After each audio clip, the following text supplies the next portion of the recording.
기억하는 날입니다. 전화라도 한 통 하셨습니까? 저도 전화를 했더니 전화번호가 바뀌어 계시더라고요. 얼마나 제가 전화를 안 드렸으면 전화번호가 바뀐지도 모르고 있었는데 오늘 이 시간 우리를 올바로 인도하는 참된 스승이자 참된 선생님이신 하나님 말씀 앞에 나왔습니다. 우리를 올바른 길로 인도하는 우리의 참된 선생님이자 스승 되시는 하나님 말씀 앞에 오늘 더 큰 은혜 받기를 소망합니다. 오늘 말씀은 하나님의 자녀가 누구인가에 대한 말씀입니다. 오늘 말씀을 통해 하나님의 자녀답게 살아가는 우리가 되기를 소망합니다. 혹시 녹두나물이 무엇인지 알고 계십니까? 여기서 많은 사람들이 숙주나물이라고 부르는 것이 바로 녹두나물입니다. 대부분의 사람들이 이것을 숙주나물이라고 부릅니다. 이것은 콩나물처럼 무쳐서 먹기도 하고 쌀국수에 넣어 먹기도 하고 합니다. 언젠가 제가 쌀국수를 먹으러 갔습니다.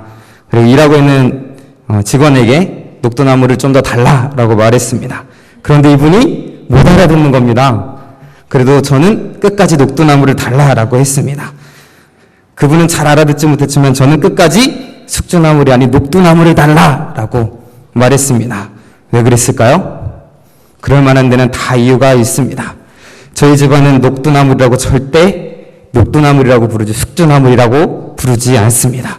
저희 아버지도 그러셨고 우리 윗대들도 다 절대 숙주나물이라고 하지 않고 녹두나물이라고 불렀습니다. 왜냐하면 사람들이 녹두나물을 숙주나물이라고 부르는 배경 때문입니다. 이 숙주나물은 신숙주라는 사람의 이름에서 따왔습니다. 이 사람은 조선 초기 세종대왕 때부터 유명한 학자이자 대신이었습니다. 이 사람은 훈민정음을 만든 일에 가장 큰 일을 하였고 조선왕조 500년의 기틀을 세운 사람입니다. 이런 일화도 있습니다. 세종대왕이 밤늦게까지 집현전에서 책 읽는 소리가 들리자 이 사람이 누구인가 라고 알아보고 책을 읽다 잠든 신숙주에게 다가가 자기의 옷을 벗어주었다는 교과서에도 나오는 그러한 일화가 있습니다. 하지만 신숙주는 단종 폐위 사건 때의 사육신과 비교되면서 쉽게 마음이 변하는 사람으로 오해받게 됩니다. 그래서 쉽게 변하고 상하는 녹두나물을 사람들은 그때부터 숙주나물이다 라고 불렀습니다. 우리 집안의 조상인데 그분이 6대손, 제가 26대손인데 우리 집안은 절대로 녹두나물이라고 부르지 숙주나물이라고 부르지 않습니다. 제가 이런 이야기를 하지 않았다면 제가 왜 숙주나물을 녹두나물이라고 부르는지, 왜 절대 숙주나물이라고 부르지 않는지, 그리고 또한 신숙주라는 인물도, 그리고 그 후손이라는 것도 몰랐을 것입니다. 이 이야기를 하는 이유는 이와 같은 원리로 요한은 하나님과 우리와 세상을 이야기하고 있기 때문입니다. 1절을 같이 한번 읽어보겠습니다. 보라, 아버지께서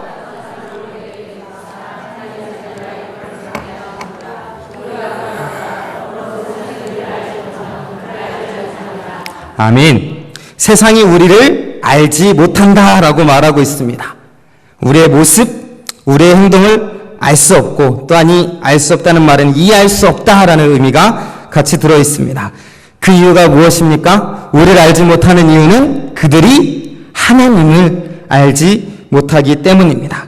그러면 세상이 알지 못하는 우리는 어떤 사람입니까? 하나님의 자녀입니다. 우리를 모르기 때문에 우리의 아버지 되시는 하나님도 알지 못하고, 하나님을 알지 못했기 때문에 우리도 알지 못하고, 우리가 어떤 사람인지, 어떠한 행동을 하는지 이해를 못하는 것은 그 하나님이 어떤 분인지 알지 못하기 때문입니다. 우리는 어떤 사람들입니까? 하나님의 자녀입니다. 어떻게 자녀가 되었습니까? 요한은 설명하지 않고 처음에 우리에게 물어보죠. 보라, 아버지께서 어떠한 사랑을 우리에게 베푸사 하나님의 자녀라 일컬음을 받게 하셨는가? 그 사랑이 어떠한 사랑인지 제가 말하지 않아도 우리는 잘 알고 있습니다. 아버지께서 어떠한 사랑을 우리에게 베푸셔서 하나님의 자녀로 삼아주셨습니까? 하나님께서 우리를 자녀 삼아주시기 위해 예수 그리스도를 이 땅에 보내주셨습니다. 우리의 죄를 씻어주시고 자녀 삼으시기 위해 예수님께서는 고통당하시고 피 흘려 죽으셨습니다. 자신의 아들을 내어주신 사랑입니다. 그렇게 우리는 하나님의 자녀가 되었습니다. 그리고 그 사랑을 닮은 사람이 되어야 됩니다. 자녀가 부모를 닮는 것처럼 우리 영화부실에 봐도 많은 아이들이 있습니다. 근데 하나같이 보면 다 부모님을 닮았더라고요. 그쵸? 얼굴 하나하나도 닮고, 이제 표정도 닮고, 성격도 닮은 것입니다. 그래서 요즘 걱정이 참 많습니다. 자꾸 제 딸이 저의 고약한 성격을 닮아가는 것 때문에 참 고민이 많습니다. 어쨌든, 자녀는 부모를 닮게 되어 있습니다. 여기서 말하는 우리는 누구입니까? 하나님의 자녀입니다. 그럼 우리가 행동하는 행동은 어떤 행동입니까? 하나님을 닮아 사랑하는, 사랑이 풍성한 그런 사람들이 되어야 한다라는 것입니다. 사랑이 가득한 모습으로 옆 사람과 인사해 봅시다. 나는 하나님의 자녀입니다. 이 의미에는 아까 말한 의미가 있습니다. 나는 사랑이 많은 사람입니다. 라고. 나는 하나님의 자녀가 맞습니까? 그렇다면 하나님의 자녀로서 특별한 모습이 있는가? 세상이 알 수 없는, 이해할 수 없는 특별함이 나에게 있는가? 한번 살펴보기를 원합니다. 지금 이 세상에는 가짜가 참 많이 있습니다. 사람들이 명품을 좋아하면서 가짜 명품 이런 것들이 아주 많이 있습니다. 또한 가짜 휘발유, 보험금을 타기 위한 가짜 환자도 있고요. 그리고 먹는 것은 더 심합니다. 원산지를 속인 가짜 소고기, 돼지고기, 잡곡들 여러 가지 먹을 것들이 많이 있습니다. 그래서 이제는 국립과학수사연구소가 가짜 도토리 검사를 하느라 정신이 없다고 합니다. 국가에서 일제히 단속하라고 했는데 전국 각지 이제 검사를 나갔던 모든 곳에서 국립과학수사연구소에다가 이게 진짜인지 가짜인지 판별해달라. 국가수사하면 굉장히 과학적이고 뭔가 의미심장한 일들을 검사할 것 같은데 지금은 도토리묵을 검사하느라고 다른 일을 할 수 없을 정도로 그것을 검사하고는 직원들 이걸 우리가 해야 되는 일인가 하면서 그렇게 하고 있다는 것입니다. 그런데 그만큼 그리스도인이라 불리는 많은 사람들 가운데도 왠지 진정성이 없고 마치 가짜인 것처럼 보이는 사람들이 많이 있습니다. 그리스도인이 무엇인가? 하나님의 자녀가 무엇인가? 우리 2절 말씀을 통해서 2절 3절을 보면서 하나님의 자녀가 어떤 사람인지 다시 한번 살펴보도록 하겠습니다. 사랑하는 자들아,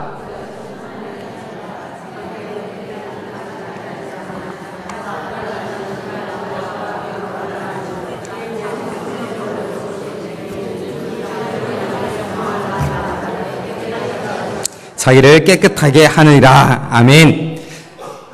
말씀을 계속 띄워주시고요. 요한은 우리가 언제 하나님의 자녀가 된다고 말하고 있습니까? 처음에 나타난 것처럼 지금은 이라고 말하고 있습니다. 언제 하나님의 자녀가 되는가? 믿고 있는 지금이 바로 하나님의 자녀다라고 말하고 있는 것입니다.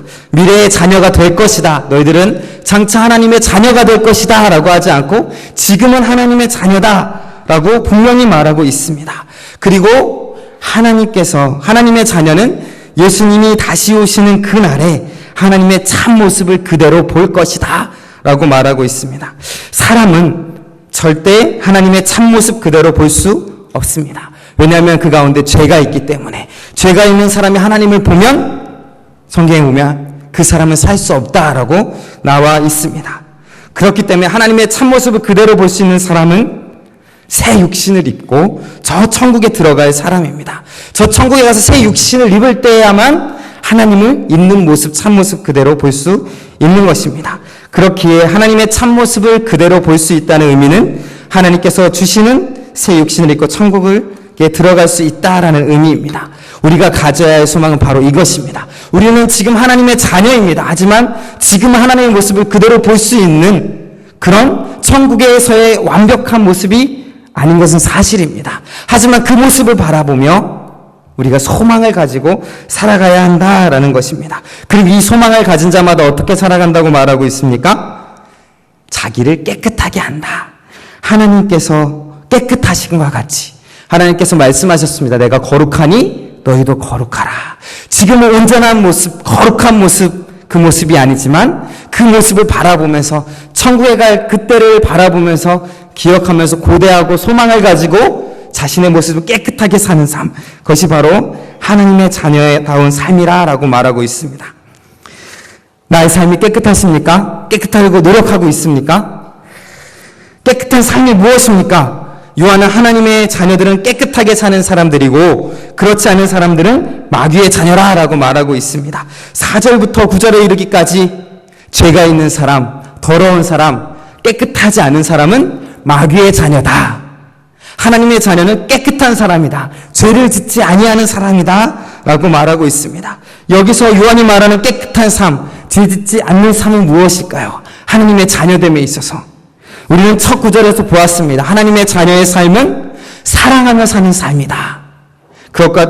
그것을 죄로 말하고 있습니다. 우리 10절, 11절 같이 한번 읽어보겠습니다. 이러므로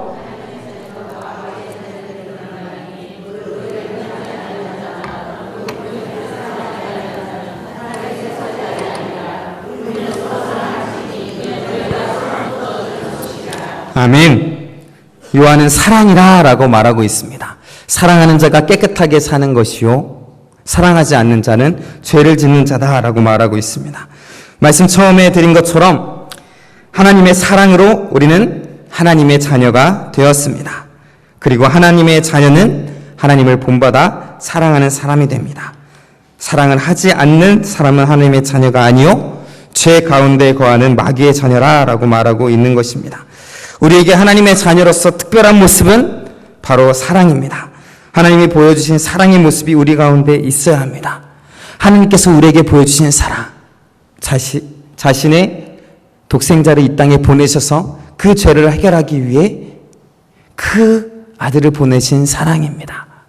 우리가 무엇이 좋으셔서 죄 가운데 거하고 우리 가운데는 더러움밖에 없고 우리가 생각하는 것은 항상 악한 것밖에 없는데 순간순간 하나님의 자녀라고 말하면서도 그 순간순간 짓는 생각들과 그리고 또한 죄악들이 우리의 행동들이 너무나 추하고 더러움에도 불구하고 그러한 우리를 살려주시기 위해 하나님의 자녀 삼으시고 천국으로 인도하시기 위해 그 아들을 보내주신 것입니다.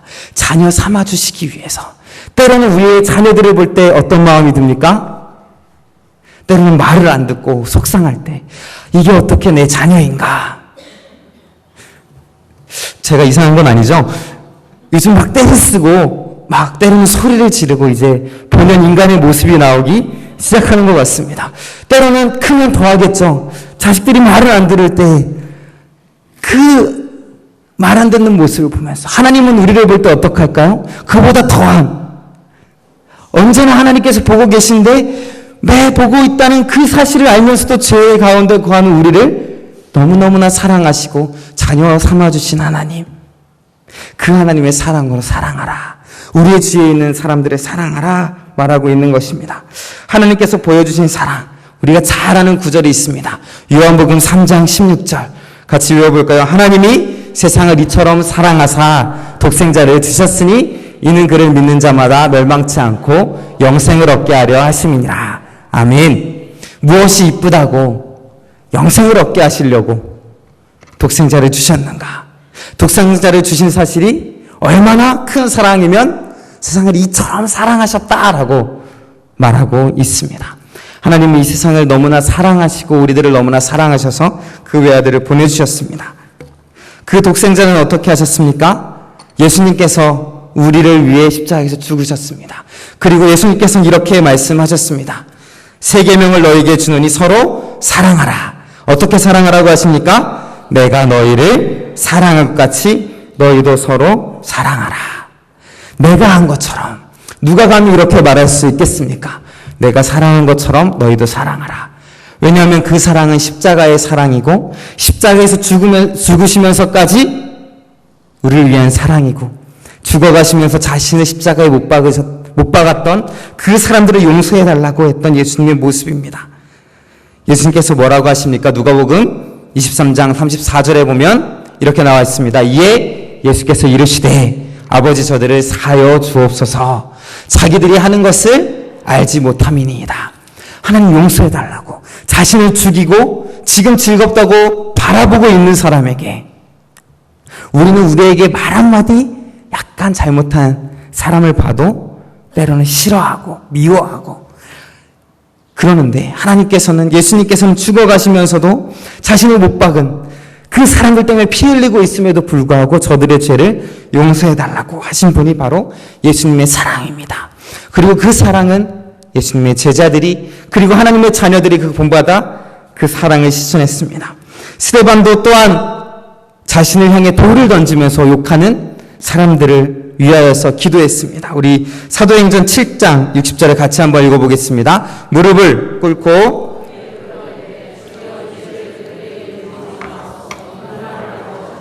아멘. 잔이라 죽은 것입니다. 순교당한 것입니다. 이제 그 생을 마감한 것입니다. 왜 그렇습니까? 여기서 말하는 이 죄를 그들에게 돌리지 마옵소서.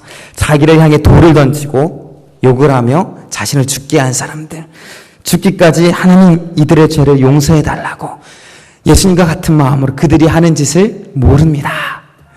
우리도 또한 이 삶을 본받아야 되지 않겠습니까? 우리를 죽이는 사람도 아닌데, 우리에게 조그마한 잘못한 것뿐인데, 그들도 잘 몰라서, 그들도 자기가 하는 행동을 잘 몰라서 악한 마귀에게 꾀임을 받아 사는 행동임에도 불구하고 우리는 똑같이 미워하고 똑같이 되갚으려고 하는 것이 우리의 모습입니다. 하지만 그 사람들을 위해서 정말 예수님과 같이, 스데반과 같이 기도하는 우리가 되기를 주님의 이름으로 소망합니다. 사도 바울의 사랑을 우리 한번 살펴보기 원합니다. 고린도후서 12장 15절 말씀입니다. 같이 한번 읽겠습니다. 내가 너희 영혼을 위하여 크게 기뻐함으로 재물을 사용하고 또 내 자신까지도 내어주리니 너희를 더욱 사랑할수록 나는 사랑을 덜 받겠느냐. 사도 바울이 자신이 전도한 사람을 위하여서 품은 마음입니다. 내가 너희 영혼을 위하여 크게 기뻐한다. 왜 크게 기뻐합니까? 그들이 사도 바울에게 특별히 잘한 것은 없었습니다. 그저 사도 바울이 전한 복음을 듣고 예수님을 믿은 것, 그리고 신앙생활하는 것, 그것이 사도 바울에게 크게 기쁨이 되었습니다. 또한 믿지 않는 영혼들을 향한 사랑의 마음이 넘쳤습니다. 그래서 자신의 재물을 사용하고 사도 바울이 있는 모든 것을 사용하여서 또한 장막을 지으면서 돈을 벌어서 또한 전도하는 데 쓰고 그들의 영혼을 위하여서 자신의 몸을 바쳐서 사랑한 사람이었습니다. 또 내 자신까지도 내어주겠다.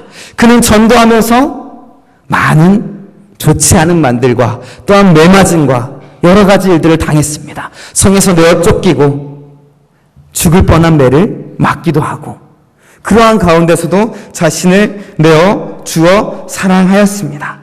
이처럼 더욱 너희를 사랑하겠다. 내가 너희를 더욱 사랑하는데 너희가 나를 덜 사랑하겠느냐?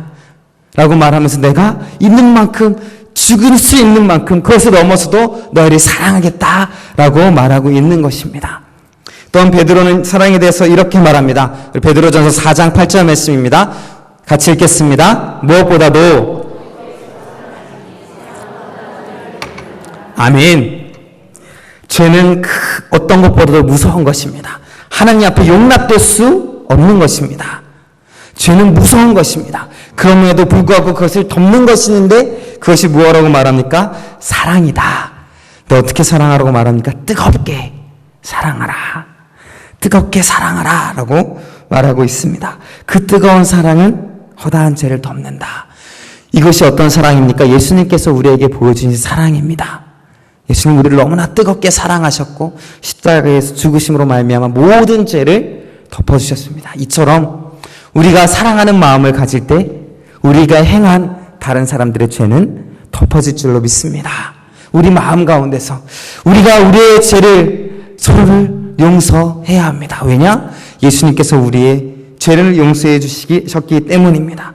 이처럼 제자들이 보여주었던, 사도들이 보여주었던, 하나님의 자녀들이 보였던 사랑이 우리 안에 넘쳐나기를 주님의 이름으로 소망합니다. 사랑하십니까? 내 안에 사랑이 넘치십니까? 내 안에 사랑이 넘치지 않는다면 그것은 하나님의 자녀가 아닙니다.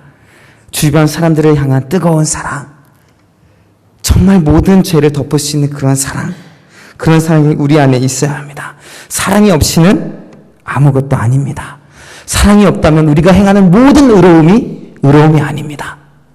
율법을 지킬 때 율법의 완성은 그 안에 사랑입니다. 사랑이 없으면 어떻게 되는가? 사도 바울이 사랑이 없으면 무엇인가에 대해서 우리에게 너무나 명확하게 말해주고 있습니다. 고린도전서 13장 1절부터 3절 우리가 잘 아는 말씀입니다. 함께 읽겠습니다. 내가 사랑의 방언과 천사의 말을 할지라도 사랑이 없으면 소리나는 구리와 울리는 꽹과리가 되고 내가 예언하는 능력이 있어 모든 비밀과 모든 지식을 알고 또 산을 옮길 만한 모든 믿음이 있을지라도 사랑이 없으면 내가 아무것도 아니요 내가 내게 있는 모든 것으로 구제하고 또 내 몸을 불사르게 내어줄지라도 사랑이 없으면 내게 아무 유익이 없느니라. 아멘. 사랑이 없으면 아무것도 아니다 라고 하고 있는 것입니다. 그 어떤 율법도 사랑이 없으면 아무 소용이 없습니다. 사랑 없이 지켜지는 모든 행위에는 아무런 유익이 없는 죽음 행위입니다. 내 안에 모든 것들이 사랑이 넘치는가? 내가 하고 있는 모든 행동들이 사랑이 넘치는가?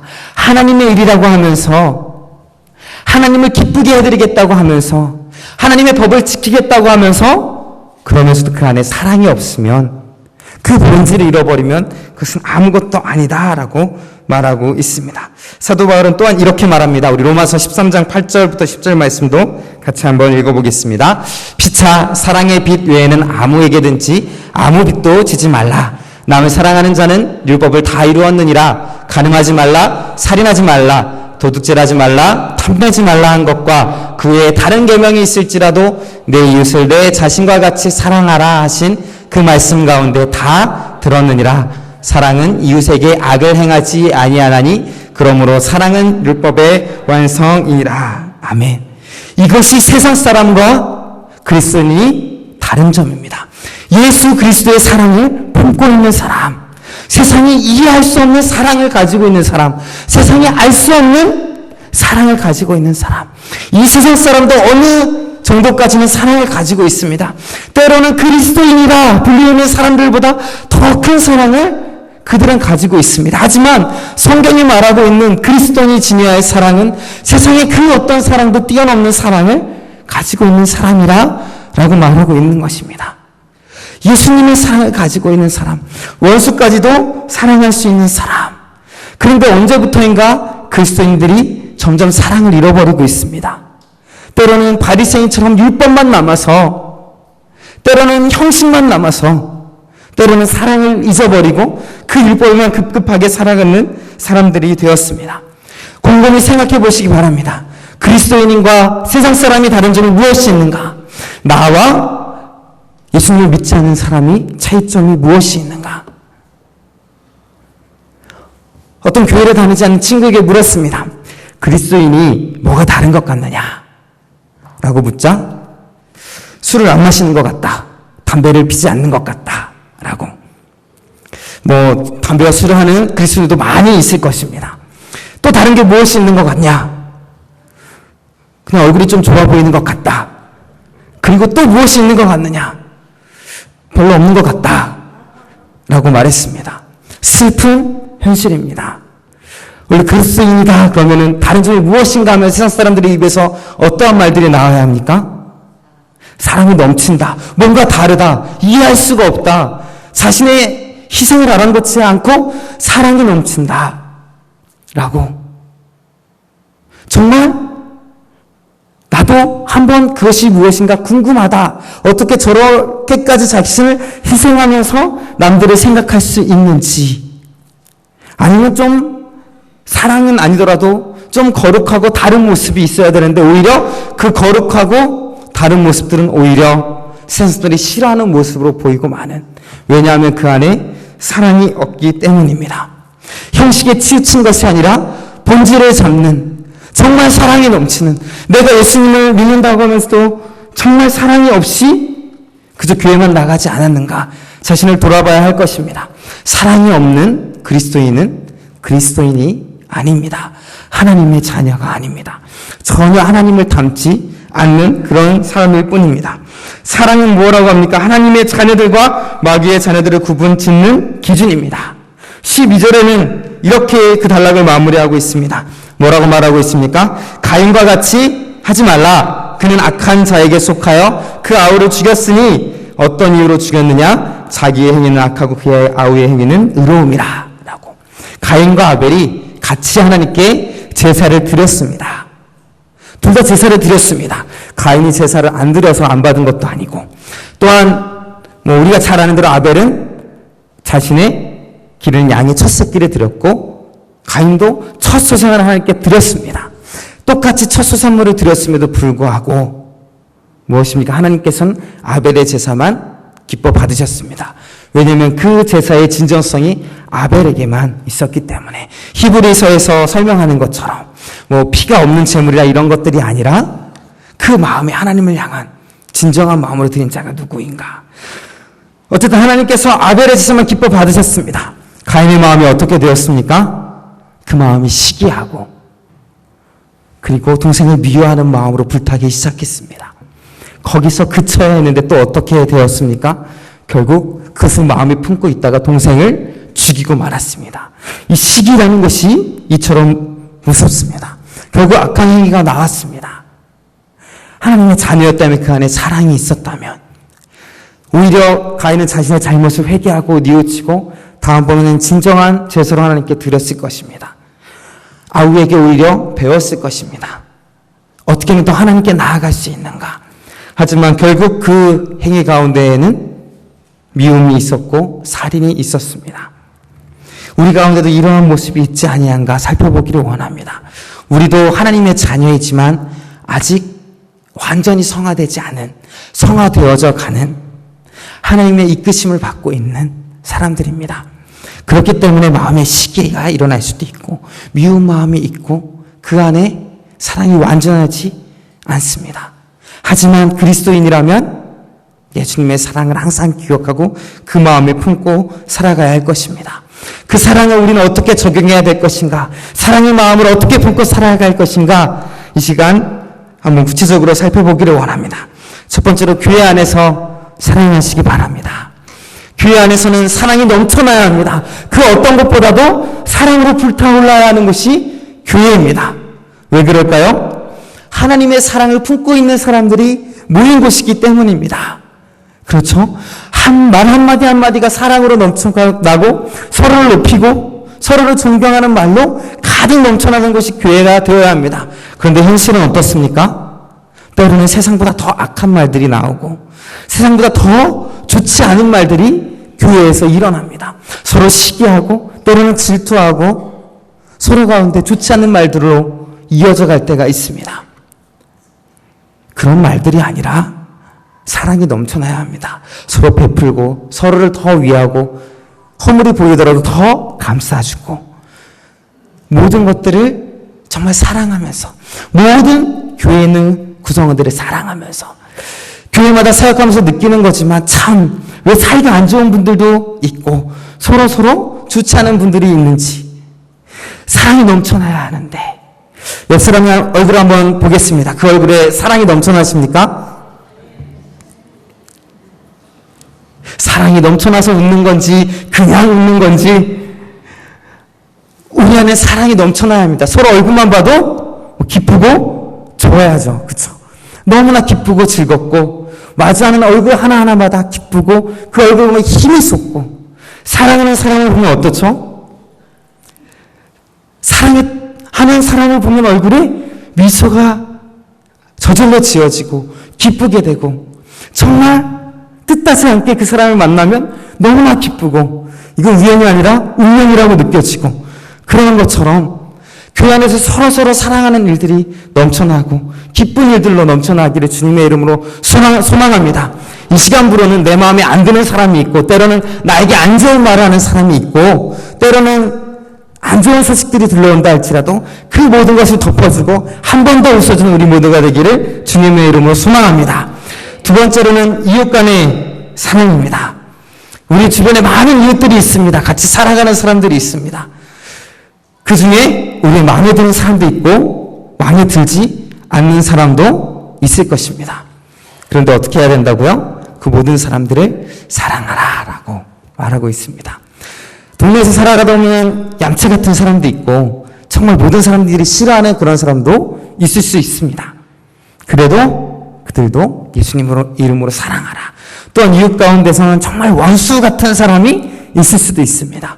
그들도 예수님의 사랑으로 사랑하는 우리가 되기를 소망합니다. 계속해서 사회적으로 문제가 되고 있는 것이 층간소음입니다. 그렇죠? 어떻게 보면 가장 가까운 이웃입니다. 윗집과 아랫집에 사는 사람이죠. 사람은 가까운 만큼 또한 그 사이도 멀어지는 것 같습니다. 계속 부딪히기 때문에.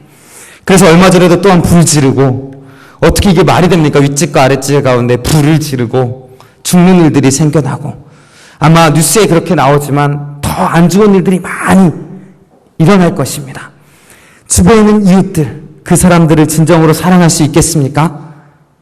사랑이라는 단어보다 입에 안 좋은 말들이 먼저 나오게 될 텐데, 그 사람만 봐도 기분이 안 좋아지고 그럴지도 모르는데, 그러나 예수 그리스도의 자녀라면, 하나님의 자녀라면 그들에게도 한 번 더 웃어줄 수 있고, 그들에게 뭔가 더 가져다 줄 수 있고 베풀어 줄 수 있고, 또 그 마음에 진심으로 사랑하는 우리가 되기를 소망합니다.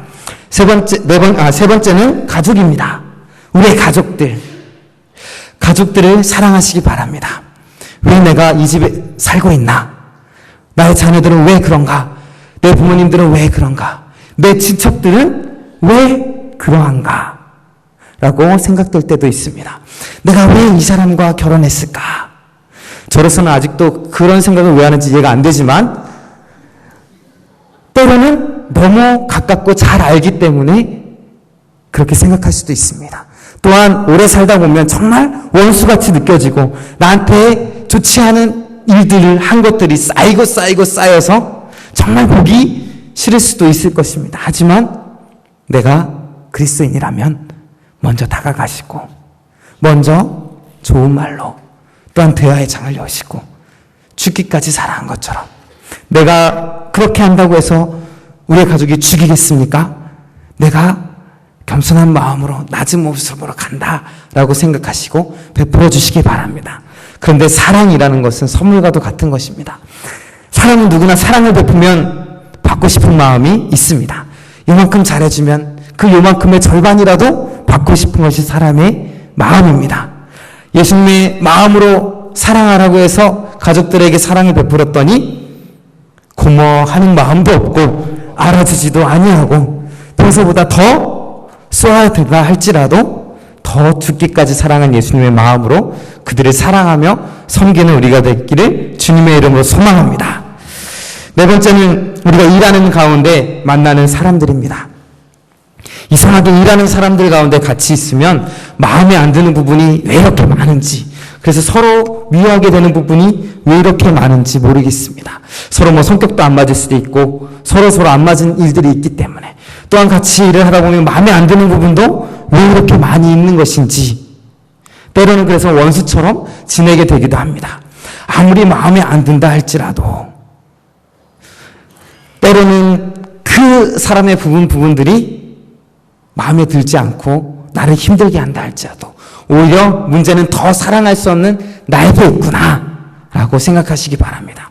저는 직장 생활을 교회는 직장 생활이라고 할 수 없기 때문에, 직장 생활을 했다면 군대에서 장교로 가서 직장 생활 같은 생활을 한 적이 있습니다. 처음에 배치를 딱 받았는데 바로 있는 선임이 얼마나 괴롭히던지, 한 가지 일하는 처음에 질문이 이거였습니다. 내복을 입었느냐? 듣기를 내복을 입으면 혼난다 라는 그 말을 듣고 가서 내복을 입지도 않았고, 또한 추위를 별로 안 타기 때문에 내복을 입지 않았습니다. 그래서 내복을 입지 않았습니다 라고 했더니 왜 내복을 입지 않았냐 라고 물어봐서 별로 추위도 안 타고 그리고 활동하는데 불편하기 때문에 내복을 입지 않았습니다. 그래서 막 혼내기 시작했습니다.